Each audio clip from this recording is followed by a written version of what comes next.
Assalamualaikum warahmatullahi wabarakatuh. Nama saya Rosa Amelia dari kelas 2 MPI S1 dengan dosen pembimbing Bapak Amiruddin SPDI MPDI. Di sini saya akan membahas tentang pertarungan filsafat aliran materialisme dan idealisme. Sistem filsafat amat ditentukan oleh potensi dan kondisi masyarakat atau bangsa itu. Tegasnya oleh kerjasama faktor dalam dan faktor luar. Faktor-faktor ini diantaranya yang utama ialah sikap dan pandangan hidup, cita karsa, dan kondisi alam lingkungan.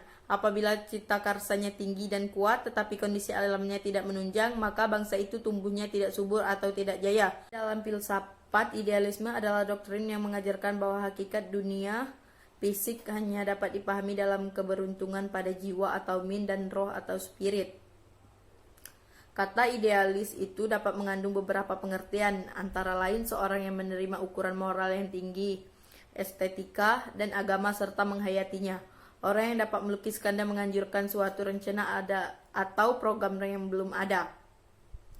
Arti falsafi dari kata idealisme ditentukan lebih banyak oleh arti dari kata ide daripada kata ideal.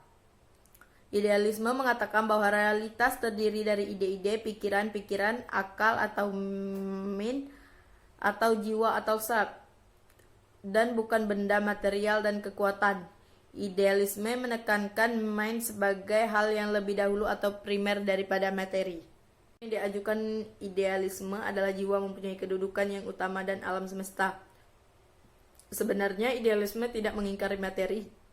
Namun materi adalah suatu gagasan yang tidak jelas dan bukan hakikat. Sebab seseorang akan memikirkan materi dalam hakikat yang terdalam. Dia harus memikirkan roh dan akal. Jika seseorang ingin mengetahui apakah sesungguhnya materi itu, dia harus meneliti apakah pikiran itu, apakah nilai itu, dan apakah akal budi itu, bukannya tentang apakah materi itu. Ini beranggapan bahwa jiwa adalah kenyataan yang sebenarnya. Manusia ada karena ada unsur yang tidak terlihat dan mengandung sikap dan tindakan manusia. Manusia lebih dipandang sebagai makhluk kejiwaan atau kerohanian. Untuk menjadi manusia, maka peralatan yang digunakan bukannya semata-mata hanyalah peralatan jasmania yang mencakup hanya peralatan panca indera, tetapi juga peralatan rohania yang mencakup akal dan budi. Justru akal dan budi manusialah yang menentukan kualitas manusia itu.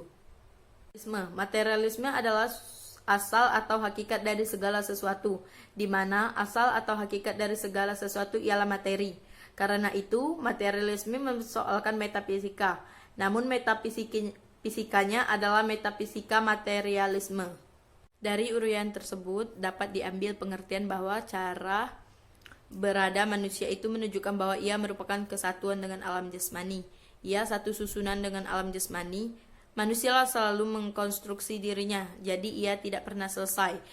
Dengan demikian manusia selalu dalam keadaan membelum. Ia selalu sedang ini atau sedang itu.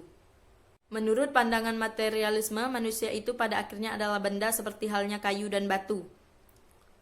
Dan idealisme memandang manusia hanya sebagai subjek, hanya sebagai kesadaran, menempatkan aspek berpikir dan kesadaran secara berlebihan sehingga menjadi seluruh manusia, bahkan dilebih-lebihkan sampai menjadi tidak ada barang lain selain pikiran.